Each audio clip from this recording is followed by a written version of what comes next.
Selamat pagi, hari ini kita akan membahas tentang teknik presentasi, visualisasi data, dan presentasi lisan.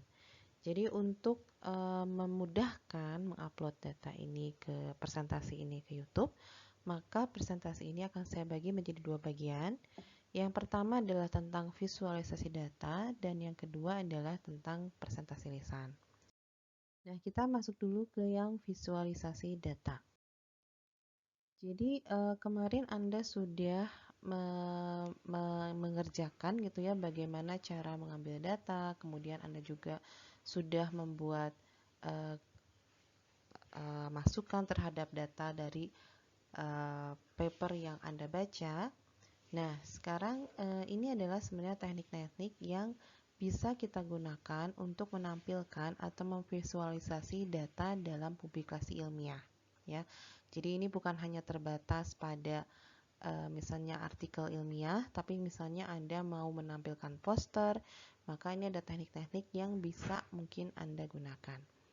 Yang pertama adalah kita harus menentukan flow dari data yang ditampilkan. Jadi ketika menampilkan data, usahakan data tersebut memiliki kronologisnya gitu ya. Jadi jadi penampilkan data itu bukan berdasarkan urutan Anda bekerjanya gitu.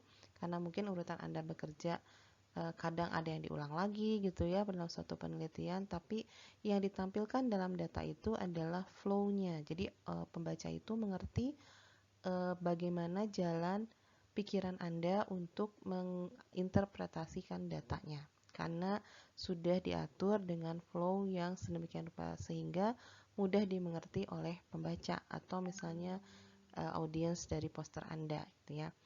Nah, kemudian setiap data yang ditampilkan itu harus punya tujuan.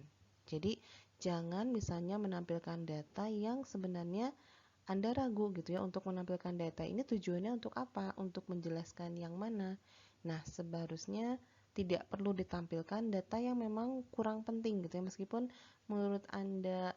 Jadi, dalam publikasi ilmiah bukan berapa banyak data yang Anda tampilkan tapi seberapa bermakna data yang Anda tampilkan. Jadi pilihlah data gitu. Dari sekian banyak data yang Anda punya, misalnya dari penelitian, pilihlah data yang memang dia punya tujuan yang nantinya bisa mempermudah Anda untuk menjelaskan hasil yang Anda dapat dari penelitian tersebut gitu ya.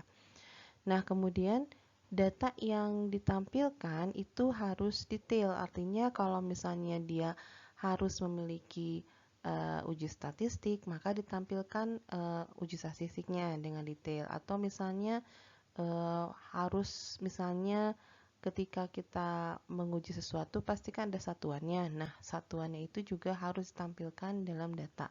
Nah, jadi jangan menampilkan hanya misalnya angkanya saja, itu tidak bisa. Nah, kemudian Anda menampilkan data gitu, pilihlah format yang mudah dimengerti pembaca. Jadi, jangan menampilkan data yang sangat kompleks gitu sehingga orang itu susah untuk mengertinya. Jadi meskipun misalnya penelitian Anda itu kompleks gitu, tapi ketika Anda mencoba menampilkan data, buatlah data itu semudah mungkin untuk dimengerti pembaca atau audiens Anda gitu ya. Nah, kemudian dalam menampilkan data untuk publikasi ilmiah yang tertulis gitu, kita bisa menggunakan legend ya. Jadi legend atau keterangan gambar itu bisa membantu kita untuk memberikan pengertian kepada pembaca atau audiens ya. Jadi ini adalah yang harus kita perhatikan dalam menampilkan data dalam publikasi. Pertama, satu, datanya itu harus ditampilkan dengan flow tertentu ya, dengan punya aliran gitu, jadi nggak secara acak.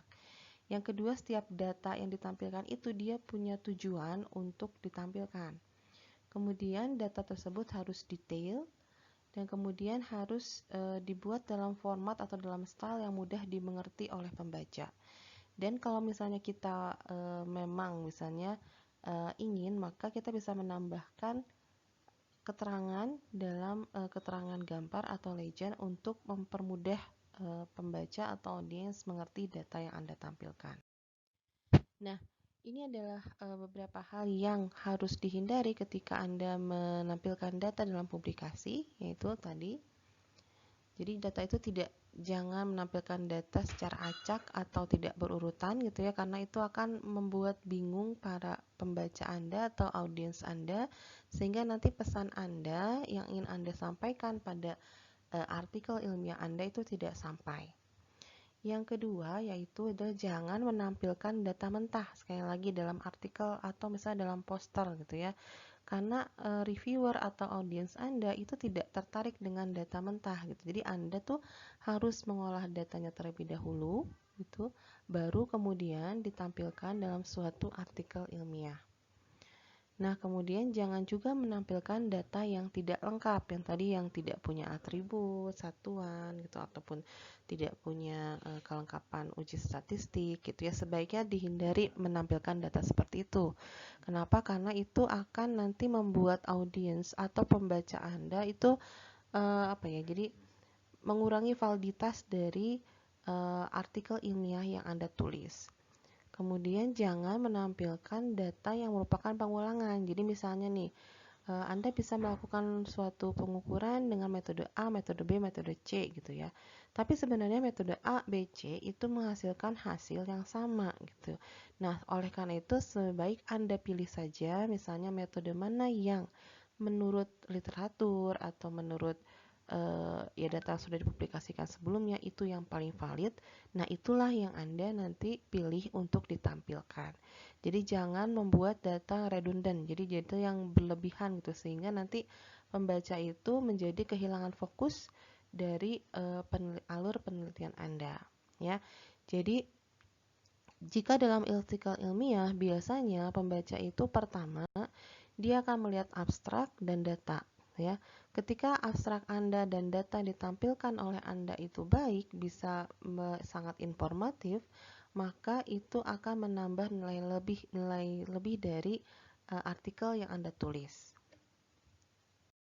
Nah, ini adalah contoh penyajian data. Di sini ada yang sebelah kiri, ada yang sebelah kanan gitu ya. Nah, kalau kita bandingkan yang sebelah kanan ini, kenapa ini penyajian datanya tidak baik? Mungkin Anda bisa lihat sekilas gitu ya. Di sini tidak ada judul gitu. Padahal ketika Anda menampilkan suatu grafik, buatlah judul dari grafik tersebut gitu. Karena itu akan membantu pembaca untuk memahami maksud yang Anda ingin sampaikan dengan menampilkan data tersebut. Ya, sekali lagi, ketika pembaca itu membaca artikel ilmiah, dia tidak bisa berkomunikasi langsung dengan Anda. Jadi gambar-gambar Anda lah, tulisan Anda lah yang nantinya akan menyampaikan pesan yang Anda ingin sampaikan kepada pembaca. Jadi kalau misalnya Anda memberi gambar gitu, usahakan bikin yang sejelas mungkin gitu sehingga orang itu bisa mengerti hasilnya dengan melihat saja data yang Anda tampilkan. Jadi di sini sekali lagi gambar itu harus punya judul ya. Misalnya ini adalah jarak vs waktu. Kemudian di sini kalau misalnya Anda mau gambar garis seperti ini, berarti Anda harus punya di sini satuannya apa, misalnya jarak, di sini satuannya apa, misalnya waktu itu detik gitu ya. Nah, ini harus ditampilkan. Nah, kemudian kalau misalnya di sini cm saja, kemudian Anda tulis ini second, itu tidak akan mudah dimengerti ya. Maksudnya cm ini apa gitu, jarakkah atau apakah gitu. Bagi Anda yang menulis mungkin Anda bisa langsung memahami, oh cm itu berarti saya berhubungan dengan jarak. Tapi bagi pembaca mungkin agak susah mengerti ketika Anda hanya menampilkan satuannya saja, tapi tidak ada keterangan tambahan. Jadi untuk penyajian data seperti ini ya, sekali lagi gambar itu harus ada judulnya, kemudian untuk sumbu X dan sumbu Y, kalau Anda membuat diagram seperti ini berarti dia harus disertai keterangannya, apakah itu jarak, sumbu X-nya atau sumbu Y-nya jarak atau sumbu X-nya waktu. Jadi harus ada satuan dan keterangannya. Kemudian kita lihat lagi contohnya di gambar ini gitu ya. Jadi di sini Anda melihat, ini saya ambil juga dari salah satu paper yang sudah dipublikasi gitu ya. Nah, Anda melihat misalnya di sini adalah mungkin kurang besar ya. Coba saya coba perbesar dulu, tidak bisa. Oke, Anda lihat saja di sini. Ini adalah studi ya yang memperlihatkan macam-macam compounds ya dalam mengkatalisis suatu reaksi dari mangan. Nah, Anda lihat di sini adalah parameternya gitu ya, komponnya. Kemudian di sini parameter suhunya, kemudian di sini metanol conversionnya, di sini ada selectivity-nya. Ini ada efisiensi dari etilennya. Nah, apa yang kurang dari sini, dari tabel ini adalah pertama gitu ya, jika memang tabel ini tidak dilakukan pengulangan, maka sebaiknya keterangan tersebut ada di keterangan tabel atau misalnya Anda tambahkan footnote di sini. Misalnya pengambilan data ini tidak disertai pengulangan, misalnya seperti itu. Atau kalau misalnya memang ini ada pengulangannya, maka di sini juga harus Anda tampilkan keterangannya berapa kali pengulangan yang Anda lakukan. Ya. Jadi kalau saya lihat data seperti ini, kira-kira saya akan berpendapat gitu ya, berpikir kalau author di sini tidak melakukan pengulangan ya. Kenapa? Karena di sini tidak ada mediannya atau tidak ada minnya, rata-ratanya tidak diperlihatkan standar deviasinya ya.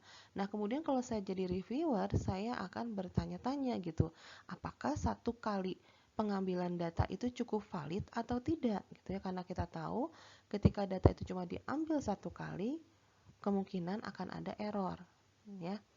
Nah, apakah error itu nanti akan menjadi bias bagi hasil yang kita dapatkan? Nah, itu akan menjadi pertanyaan reviewer juga atau pertanyaan pembaca juga.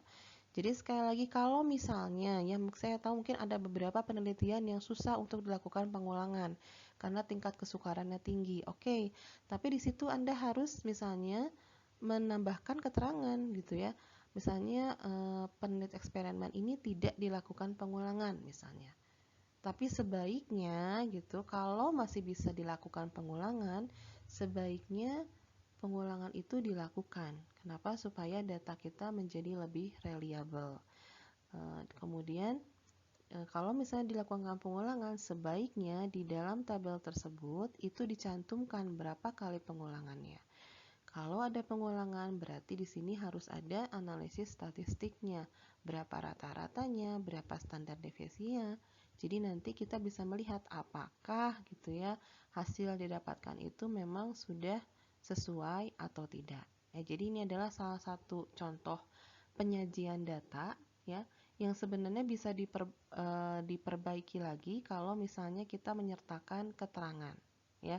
Jadi sekali lagi, ketika kita membagikan suatu tabel pun gitu ya, judul tabel ini bisa sangat, jadi ini kan hanya judul saja ya. Nah, sebenarnya di dalam ketika Anda menulis judul titik, Anda bisa menuliskan keterangan tambahan yang dapat menjelaskan tabel tersebut ya. Nah, keterangan tambahan itu bisa di judul, bisa Anda tambahkan footnote di sini. Jadi misalnya Anda tambahkan misalnya di sini ya, Anda tulis asterik ini terus Anda tambahkan misalnya pengulangan berapa kali. Nah, itu juga bisa menjadi membantu gitu pembaca untuk mengerti atau memahami data yang Anda sajikan. Nah, kemudian dalam contoh yang ketiga, ya ini contoh ketiga saya ambil dari paper tentang nanofiber gitu ya. Nah, kita lihat memang di gambar ini sudah ada skalanya gitu, ada ya ada setiap ada labelnya untuk setiap gambar. Tapi kalau Anda lihat gitu, lihat keterangan gambarnya. Ini sangat tidak informatif sekali, ya. Jadi di sini tidak dijelaskan apakah kondisi gambar A, B, C, D itu seperti apa. Nah, itu jangan sampai Anda menulis paper seperti ini gitu ya. The image label with samples number so. Jadi image ini kata dilabel dengan sesuai dengan tabel nomor 2. Jadi orang tuh kan nggak bisa melihat figur Anda, gambar Anda seperti ini, orang tidak akan langsung paham maksud Anda. Kenapa? Karena dia harus merefer dulu ke tabel nomor 2. Ya. Nah, jangan sampai seperti itu. Jadi ketika Anda membuat suatu gambar gitu, berilah keterangan yang memang komplit. Misalnya gambar A itu apa, B itu apa, C itu apa, D itu apa, E itu apa, F itu apa. Jadi perlakuannya itu di sini. Ya. Nah, masalah misalnya Anda memberi nama yang sama pada tabel nomor 2 misalnya, it doesn't matter, maksudnya itu tidak menjadi penghalang untuk Anda menuliskan treatmentnya di sini gitu. Karena ketika pembaca melihat ini katanya kalau ini harus dilabel dengan sampel nomor 2, itu akan menjadi jadi kesulitan buat pembacanya untuk memahami. Jadi dia harus melihat dulu tabel nomor 2 baru memahami gambar ini. Padahal gambar yang setiap gambar ditampilkan pada artikel itu harus bisa menceritakan dirinya sendiri ya. Jadi gambar itu harus self-standing gitu. Jadi dia harus bisa dimengerti dengan hanya kita melihat gambar saja. Jadi misalnya nanti Anda berlatih gitu ya untuk membaca paper lebih banyak lagi misalnya. Nah, paper-paper yang baik biasanya ketika Anda melihat gambarnya saja, Anda sudah mengerti maksud dari author tersebut ya. Hanya melihat gambarnya saja atau tabelnya saja. Nah, dengan misalnya kita melihat yang seperti ini sangat tidak informatif ya. Selain itu kalau misalnya Anda bisa menambahkan keterangan lain, misalnya Anda mau memberi kesimpulan nih misalnya pada gambar tersebut. Misalnya A sampai F itu treatment yang berbeda, kemudian Anda tidak melihat perbedaan yang signifikan misalnya dari data SEM gitu, Anda tinggal tambahkan saja di dalam figur legend figurnya bahwa berdasarkan pengamatan yang ada, misalnya keenam treatment tersebut tidak menunjukkan perbedaan yang nyata. Nah, itu sangat membantu untuk pembaca gitu ya, ketika dia melihat data Anda, kemudian ada kesimpulan yang Anda masukkan ke dalam legend dari atau keterangan dari gambar Anda, itu akan sangat membantu dan paper Anda nanti akan lebih mudah dimengerti ya. Jadi itu contoh-contoh atau tips-tips gitu ya yang harus kita perhatikan ketika kita menyajikan data ya, baik tabel ataupun figur dalam suatu publikasi ilmiah ya, dalam berarti bisa dalam artikel atau bisa Anda menampilkan poster ya. Jadi buatlah sekali lagi gambar itu bisa bercerita untuk dirinya sendiri ya, sehingga nanti pembaca itu akan lebih mudah memahami ya artikel yang Anda tulis. Oke. Baik, sampai di sini dulu. Kita akan lanjutkan ke chapter berikutnya di video yang lain.